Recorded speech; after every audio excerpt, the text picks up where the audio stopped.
I made a video on the Emmanuel Clase situation a little while back, discussing some of the newly released details at the time concerning his alleged pitch rigging scheme that ended up involving teammate Luis Ortiz. At the time, some of the allegations concerned bets that totaled just over 5 digits, which seemed to be a relatively low payout for endangering an MLB career.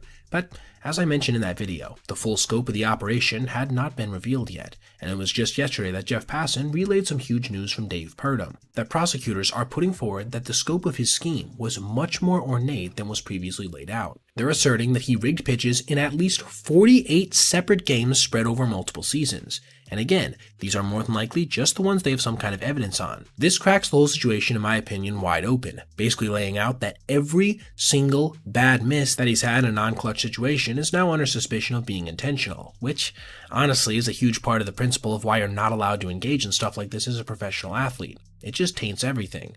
Look at some of these misses I'm throwing up on screen right now, all of which came leading off an at-bat with no runners on. The perfect time to pull something like this if you were going to. Now, more than likely not all of these were involved in the scheme, but it's impossible to tell which ones were, unless we get some kind of proof as corroborated in court at some point. Something I did want to bring up as well is how tragic from a legacy perspective this is going to be for the game of baseball when it comes to all-time great closers. As if you look at Emmanuel's numbers through his first 6 seasons in the big leagues, he was not only elite, but getting ready to potentially challenge someday for the rank of best relief pitcher in MLB history. As among all MLB hurlers to throw at least 350 innings since 1920, he was first in ERA, ERA+, base runners allowed, OPS against, OPS plus against, and extra base hits allowed. Yet, what makes these numbers even more bonkers to me is that, with the context we now allegedly have, he was beginning a lot of at-bats in at least a 1-0 count intentionally. From 2023 through 2025, MLB hitters basically batted .340 with a .600 slug in 1-0 counts. That's the production level that back-to-back MVP Miguel Cabrera had in 2012 and 2013 combined.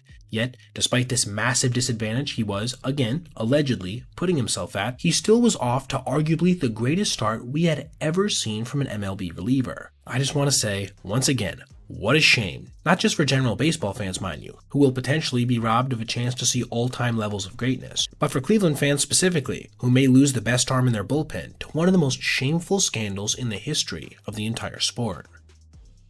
Alright everybody, if you made it this far, I appreciate you watching, and if you did, consider checking out any of these other videos on your screen right now for other content just like this.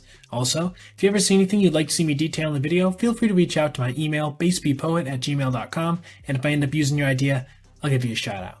Thanks for watching. Have a great rest of your day.